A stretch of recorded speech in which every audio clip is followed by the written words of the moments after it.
Hello good morning दोस्तों, आप सभी का बहुत बहुत स्वागत है हमारे YouTube channel Gold PhD Art channel. जी हाँ, गोल्ड पीएचडी आर्ट चैनल में आप सभी का बहुत बहुत स्वागत है दोस्तों। देखिए, हम जिस विषय में चर्चा करने चल रहे हैं वो है अव्यंजनावाद, घनवाद, भविष्यवाद, लचीलवाद, सुरीलवाद, सर्वोच्चवाद। ठीक है, अव्यंजनावाद, घनवाद, भविष्यवाद, लचीलवाद, सुरीलवाद, सर्वोच्चवाद। टेस्ट नंबर 20 श्रृंखला से हम लोग चल रहे हैं। देखिए, पहला क्वेश्चन है, अव्यंजनावाद का उदय कहाँ हुआ था? तो अव्यंजनावाद का उदय हुआ था जर्मन में दोस्तों। ठीक है। क्वेश्चन नंबर 2, घनवाद, ये धनवाद लिखा लेकिन ये घनवाद है। ठीक है, घनवाद के प्रवर्तक कौन थे? तो भैया घनवाद के जो प्रवर्तक पूछ रहा था, प्रवर्तक हमारे पिकासो जी थे।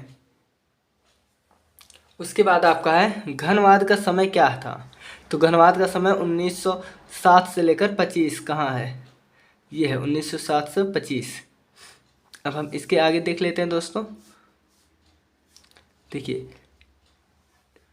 इसके आगे अब है क्वेश्चन नंबर 4, अव्यंजनावाद का चित्रकार नहीं है। क्या नहीं है? किसका? अव्यंजनावाद का नहीं है। तो देखो दोस्तों, इसमें जो नहीं है वो आपका ब्लामिंक है, ये फावाद का कलाकार है। ठीक है। 5वां नंबर, अव्यंजनावादी शब्द का सर्वप्रथम प्रयोग किसने किया था? Question number 5। क्वेश्चन नंबर 5 में आपका है पाल कासिरेर। ठीक है, पाल कासिरेर ने किया था। अब इसके बाद हम देखते हैं 6ठा नंबर, निम्नलिखित में से कौन घनवाद का प्रथम चित्र है? तो प्रथम चित्र है अभिनव की स्त्रियां। ठीक है दोस्तों। अब इसके बाद हम देख लेते हैं question number 7।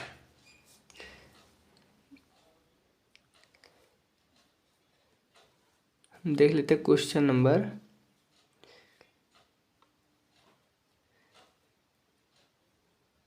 7।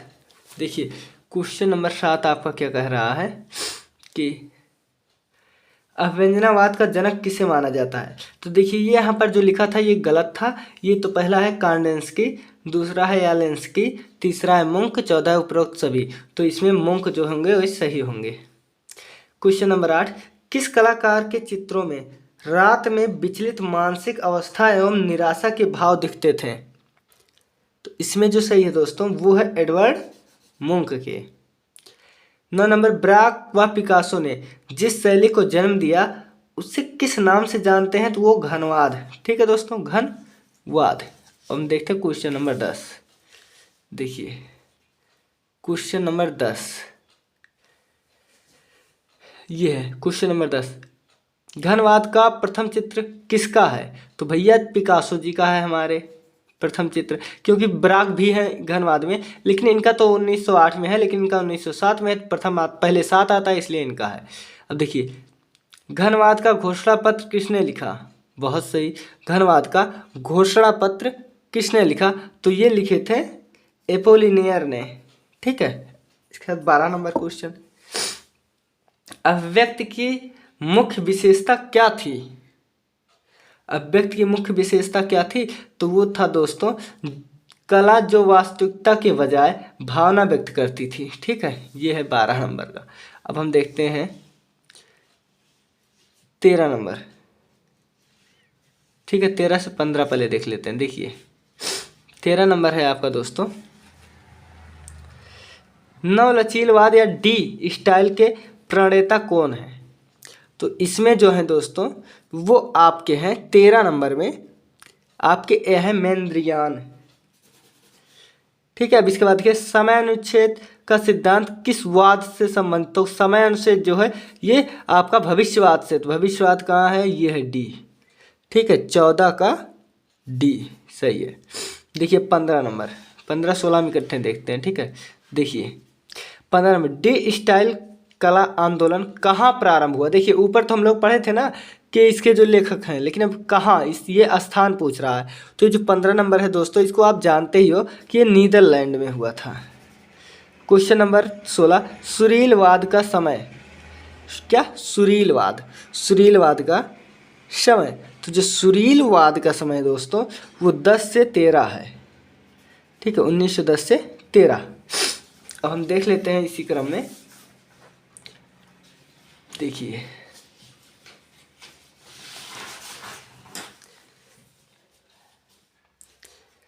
17 number, question number 17।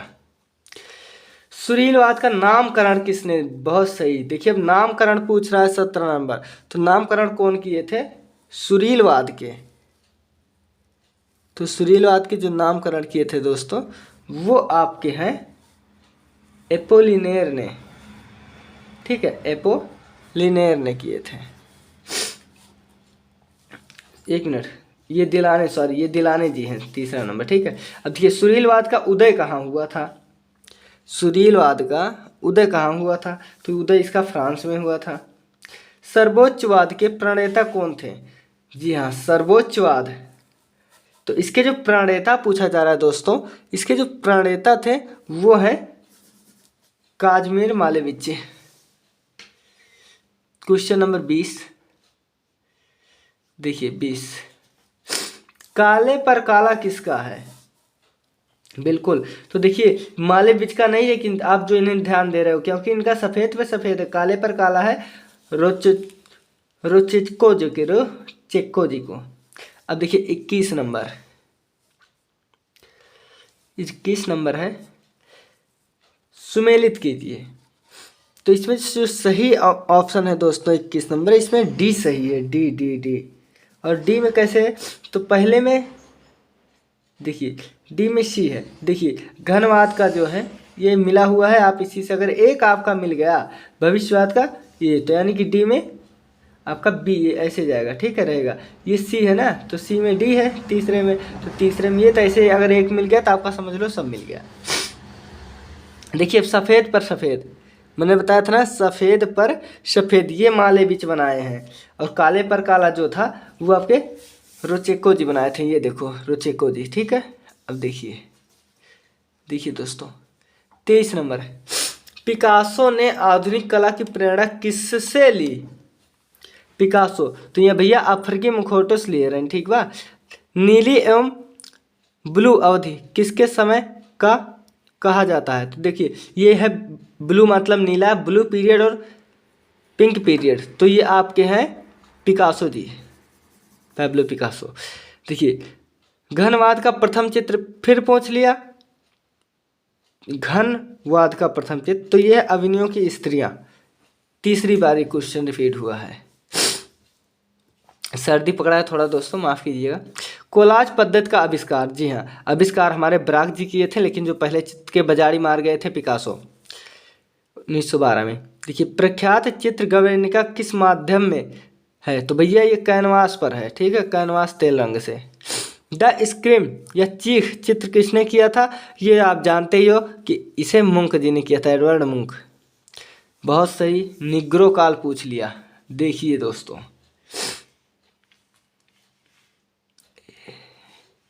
ये देखो निग्रो काल, निग्रो काल तो पहला आपका है ब्लू पीरियड, दूसरा है पिंक पीरियड, तीसरा है निग्रो, तो तीसरा जो निग्रो है वो आपका है 1906 से लेकर 8 तक, कितना 6 से लेकर 8 तक, ठीक है 29 नंबर, तो इसका आपका है 6 से लेकर 8 तक। पिकासो के नीले काल के मुख्य विषय क्या था, नीला काल, तो उसका जो था दोस्तों वो है मानवीय, ठीक है, ये है मानवीय दुख,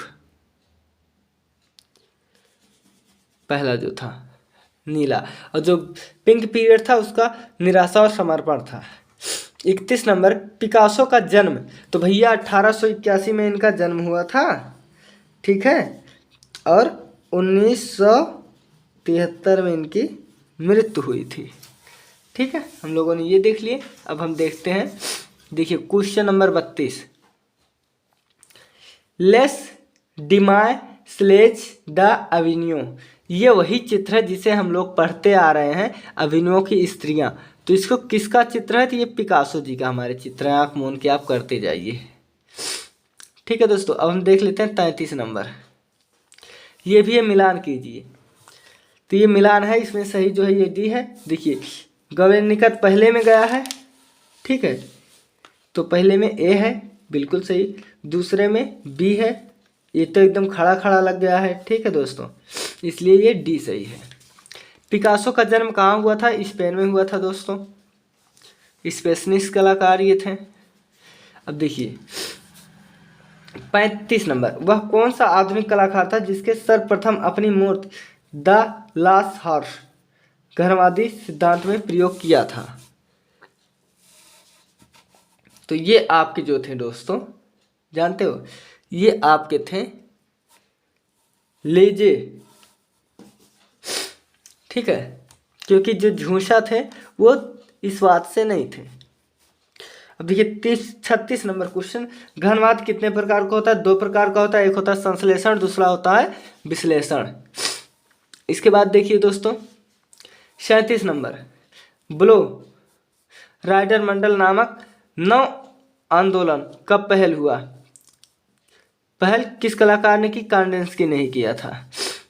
कौन ब्लो राइडर मंडल का कलाकार नहीं? देखिए भैया इसमें नहीं पूछ लिया, ठीक है, तो जब इसमें नहीं पूछ रहा है ये, तो हमें बताना कि कौन नहीं थे। तो जो नहीं थे वो है वेरे फिकर नहीं थे। देखिए ब्लू राइडर मंडल की स्थापना कब हुई थी? तो ये 1911 में हुई थी। यहीं पर ये दोनों झगड़ा कर लिए थे कांडेंस्की जी, उन लोगों से नाराज होकर वो छोड़कर चले आए और अपने इस मंडल की स्थापना किए थे। 40 नंबर, ब्लू राइडर मंडल की स्थापना कहाँ हुई थी? ये तानो शेर कला वीथिका म्यूनिख जर्मनी में, यहीं पर झगड़ा कर लिया भैया है, ठीक बा। 41 नंबर, किस ब्लो राइडर मंडल कलाकार ने lady in the green jacket चित्रित किया था? तो ये आपके चित्रित किए थे दोस्तों अगस्त मैके जी। इसके बाद है 42 नंबर, जर्मन पत्रिका द स्टार्म किस ऑस्ट्रिया कलाकार ने अव्यक्तिवादी कला प्रदर्शित किए थे? तो भैया ये जो 42 नंबर आपका है, ठीक है, 42 नंबर में आपका सही रहेगा बी नंबर तो कोशिका। अब हम देख लेते हैं 43 नंबर। देखिए 43 नंबर क्या कह रहा है, सुमेलित कीजिए, नीला घुड़सवार किसका है? सी है, इसमें पहला सही है। देखिए सी में कटा हुआ सर्पालकली का है, तो इसमें जो सही है वो ए है, ठीक है दोस्तों। वस्तु निरपेक्ष व्यंजनावादी कला प्रवर्तक किसे माना गया था? कांडेंस्की जी ही थे, ठीक है, 44 में कांडेंस्की जी ही थे। अब हम फिर देख लेते हैं 45 नंबर। इसमें यार मिलान बहुत आया है। हाँ 45 में सुमेलित कीजिए। सर्दी दोस्तों बहुत ही तेज थी, लेकिन मैं क्या करूं जानते हो, मैं भी जब चैनल शुरू किया था ना, तो हमने उस दिन कसम खाई थी कि मैं चाहे एक ही वीडियो डालूंगा, छोटा ही वीडियो डालूंगा, लेकिन मैं रोज डालूंगा। तो बाकी हमारे इरादा नहीं थे आज डालने का, लेकिन क्या करूं, डालूंगा, ठीक है, क्या करूं, डालूंगा। जो शपथ खाया हूं आप लोगों के समझ, तो उसको पूरा करना है। देखिए पहला है कला में आत्मिकता, तो भैया इसमें डी सही है। जब जिस समय मैं पेपर दे रहा था ना, तो ऐसे ही कुछ आए होंगे। मैं जब तुक्का मार देता था 3-4 ना, अपनी बात बता रहा हूँ, अगर मैं 4 मारता था उसमें 2 तो 50% हमारा सही ही जाता था, ठीक है, तो इसमें ये सही है, चौथा नंबर, ठीक है दोस्तों। अब हम देख लेते हैं लास्ट क्वेश्चन। देखिए 46 नंबर क्या कह रहा है आपका, किस अव्यंजनावादी कलाकार को तबीयतदार कलाकार कहा जाता था जो व्यंग चित्रकारी भी करता था? 46 नंबर, तो इसे जो कहते थे, इसको आपका कहा जाता था भैया एनसोर को, ठीक है। 47 नंबर, कौन चित्रपालकली का नहीं है? इसमें पूछ रहा है नहीं है 47 नंबर, तो 47 नंबर में जो नहीं है तो नहीं है, वो डी है जो नहीं है। 48 नंबर, समयानुच्छेद खिड़कियां, देखो भैया समयानुच्छेद हम बताए थे ना भविष्यवाद से है, तो भविष्यवाद के कलाकार देख लो बस। समयानुच्छेद खिड़कियां चित्र किस कलाकार का माना जाता है? 48 नंबर ये आपका है रॉबर्ट डिलोने जी, ठीक है, रॉबर्ट डिलोने जी। इसके बाद है भविष्यवाद। भविष्यवाद कलाकार कौन नहीं है? नहीं पूछ रहा है भैया इसमें कि कौन भविष्यवाद का नहीं है, तो जो भविष्यवाद का नहीं है वो आपका है रॉबर्ट दिलाने, सॉरी ये गलत हो गया दोस्तों, इसमें ये रहेगा बोत्तिचेल्ली, ठीक है, और इसमें रहेगा ये, सॉरी यार, तो इसमें जो है बोत्तिचेल्ली रहेगा, ठीक है, बोत्तिचेल्ली। अब देखिए हम देखते हैं 50 नंबर, क्वेश्चन नंबर 50 दोस्तों। नॉन ऑब्जेक्टिव बुक मालेबिच कहाँ है भैया? ये है, ये सही है। बेंत की कुर्सी पर वस्तु समूह घनवाद का प्रथम कोलाज कित मान लीजिए किसने बनाया था? तो यही भैया बाजारी मार गए थे आपके पिकासो जी, ठीक है। लेकिन देखिए घनवाद में कोलाज का आविष्कार तो किए थे हमारे ब्राक जी, लेकिन पहले चित्र ही बना लिए उसमें बाजारी मार लिए। 52 नंबर, चित्र रचना में अक्षरों का प्रयोग किस कलाकार करता था? तो वो ब्राक जी करते थे, ठीक है, ये ब्राक जी करते थे। पिकासो ने युवा कला पत्रिका का प्रकाशन 1901 में किया था। दिख नहीं रहा है, मैं ऊपर कर दे रहा हूँ दोस्तों, ठीक है, देखिए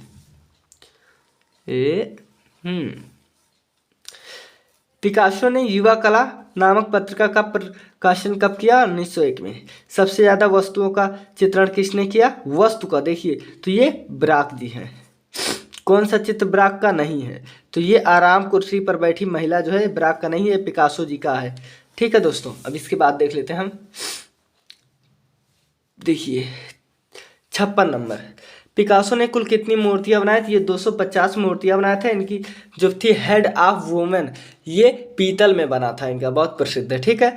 अब देखो कौन सी मूर्ति ब्राक का नहीं, ब्राक की है, ब्राक की है, तो हेड ऑफ वुमेन ये आपका जो है ये तो आपका पिकासो का है, जो भी हमने बताया था, ये 250 में एक है। मुर्गा भी उनका है, इनका ये सूर्य का जो रथ है यही है, ब्राक जी का है। नव शास्त्रीय शैली में पिकासो का कौन सा चित्र नहीं है? नव शास्त्रीय शैली में कौन सा पिच जो है ये नहीं है हमारे ब्राक जी का?